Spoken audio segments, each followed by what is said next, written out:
Patrick Kluivert coret 9 bintang diaspora jelang timnas Indonesia melawan Arab Saudi dan Irak. Timnas Indonesia akan menghadapi dua laga berat pada babak keempat kualifikasi Piala Dunia 2026 zona Asia. Anak asuh Patrick Kluivert dijadwalkan melawan Arab Saudi pada 9 Oktober 2025, lalu Irak pada 12 Oktober 2025. Jelang laga tersebut, Kluivert telah mengumumkan daftar 28 pemain yang dipanggil memperkuat skuad Garuda. Namun, dari daftar tersebut, terdapat beberapa pemain yang tidak dipanggil oleh Patrick Kluivert, tepatnya 9 nama pemain diaspora yang cukup ternama, tapi tidak disertakan oleh pelatih asal Belanda tersebut. Siapa saja mereka dan apa saja alasannya? Pertama ada Adrian Wibowo yang merupakan pemain dari Los Angeles FC. Adrian Wibowo, winger muda berusia 19 tahun yang kini memperkuat klub MLS Los Angeles FC, jadi dipanggil Patrick Kluivert. Hingga kini, alasan pasti absennya Adrian belum jelas. Ada dugaan Patrick Kluivert kurang puas dengan performa debut Adrian saat melawan Lebanon beberapa waktu lalu. Selain itu, kemungkinan cedera ringan juga disebut-sebut menjadi penyebabnya tidak dipanggil ke timnas Indonesia untuk bulan Oktober 2025. Padahal Adrian Wibowo sendiri dikenal memiliki kecepatan dan keberanian dalam duel 1 lawan 1, dan itu merupakan kualitas yang sebenarnya dibutuhkan oleh timnas Indonesia. Yang kedua ada Marcelino Ferdinand, pemain AS Trenčín. Gelandang berbakat Indonesia, Marcelino Ferdinand juga tidak masuk skuad timnas Indonesia untuk laga Oktober 2025. Setelah resmi bergabung dengan klub Slovakia AS Trenčín pada awal September 2025, Marcelino Ferdinand belum menjalani laga kompetitif karena terkendala izin kerja. Ia juga masih berada di Jakarta dan belum berlatih penuh bersama tim barunya tersebut. Kondisi fisiknya yang belum optimal juga dinilai menjadi penyebab Patrick Kluivert juga tidak memanggil pemain yang satu ini. Di posisi 3 ada Asnawi Mangkualam. Nama Asnawi cukup mengejutkan karena tidak dipanggil oleh Patrick Kluivert. Bek kanan andalan timnas Indonesia ini tampil cukup solid bersama Port FC di Liga Thailand musim ini. Dari 5 pertandingan awal musim 2025-2026, ia tampil 4 kali, termasuk saat Port FC menang 3-0 atas Konburi. Bahkan penampilannya membuat Asnawi Mangkualam masuk ke dalam Team of the Week musim ini. Meski begitu, posisi bek kanan timnas Indonesia kini dihuni banyak pemain lain dengan performa yang tak kalah bagus.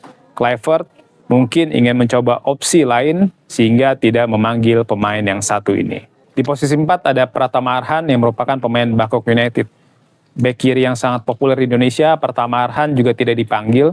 Dia sudah 3 kali tampil di Liga Thailand musim ini bersama Bangkok United, namun persaingan di timnas Indonesia sangat ketat di posisi full bek kiri.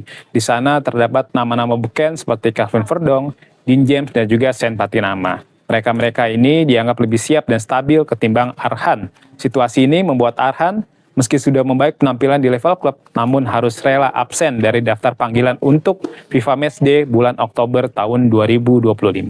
Di posisi 5 ada Ivar Jenner. Gelandang muda keturunan Belanda Indonesia ini sempat menunjukkan performa apik dengan mencetak gol untuk Jong Utrecht ketika menghadapi RKC Waalwijk. Namun, cedera menghambatnya pada laga terakhir Jong Utrecht kontra SC Cambuur awal pekan ini. Dalam laga tersebut, Ivar Jenner bahkan tidak masuk daftar susunan pemain. Kondisi fisiknya yang belum sepenuhnya pulih membuat Kluivert mengambil keputusan untuk tidak memanggil gelandang 21 tahun ini. Di posisi 6 ada Tim Guypens. Nama Tim Guypens mulai mencuri perhatian di Liga 2 Belanda musim ini. Pemain berusia 20 tahun ini bisa bermain sebagai fullback maupun winger kiri. Dari 6 laga bersama FC Emmen musim ini, dia sudah menyumbang 1 gol dan 1 assist untuk FC Emmen. Meski statistiknya cukup baik, Patrick Kluivert tampaknya masih melihat bahwa Guypens perlu membuktikan diri lebih konsisten di level klub sebelum dipercaya memperkuat timnas Indonesia. Di posisi 7 ada Mads Hilgers. Hilgers sebenarnya memiliki kualitas sebagai bek tengah yang sangat tangguh. Namun masalah internal klub membuatnya belum juga tampil musim ini bersama FC Twente. Situasi yang tidak kondusif ini berimbas pada absennya dia dari skuad timnas Indonesia. Sebelumnya, ia juga absen pada FIFA Matchday September 2025, juga karena masalah yang sama. Jika situasi klubnya membaik, peluang Hilgers untuk kembali ke timnas Indonesia sangat besar. Di posisi 8 ada bek Ipswich Town, Elkan Bagot.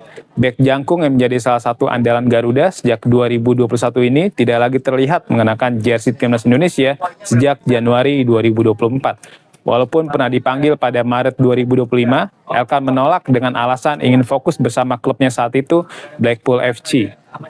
Absen Elkan Bagot cukup disayangkan mengingat dia punya pengalaman internasional dan fisik dominan yang sangat berguna menghadapi lawan kuat seperti Arab Saudi dan juga Irak. Di posisi 9 ada Cyrus Margono yang bermain untuk klub Liga Kosovo. Kiper diaspora yang kini membela klub Liga Kosovo, KF Dugazini, juga tidak dipanggil. Padahal performanya cukup impresif di awal musim 2025-2026 dan membawa sang klub untuk sementara berada di posisi 2 klasemen sementara. Meski demikian, Patrick Kluivert tampang sudah memiliki opsi kiper utama lain seperti Emil Audero dan juga Martin Pas. Meski begitu, Cyrus Margono tetap punya peluang bermain untuk timnas Indonesia di masa depan, terlebih jika konsistensi apiknya terus berlanjut bersama sang klub. Tentu ada implikasi atau sebab akibat dari absennya 9 pemain diaspora timnas Indonesia untuk laga Oktober 2025. Absennya 9 pemain diaspora tersebut jelas memberikan dampak bagi timnas Indonesia, baik dari sisi teknis, taktik, hingga psikologis. Ada beberapa hal yang bisa dicermati dari absennya nama-nama yang sudah disebutkan di atas. Sosok seperti Bagot dikenal unggul dalam duel udara, sementara Jenner dan Adrian Wibowo punya kecepatan dan stamina yang bisa menambah variasi serangan timnas Indonesia. Dengan absennya mereka, Kluivert harus mencari alternatif yang mungkin punya karakteristik berbeda.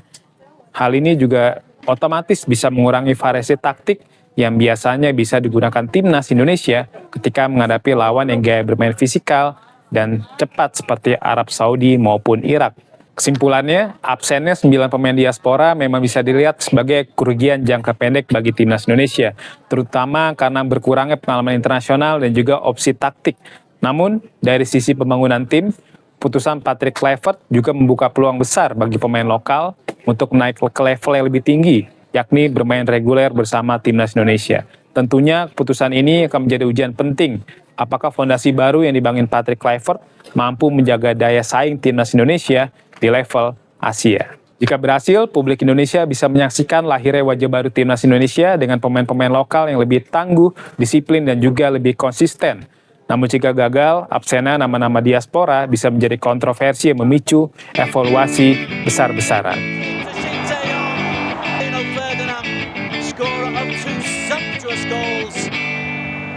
And Indonesia have taken 4 points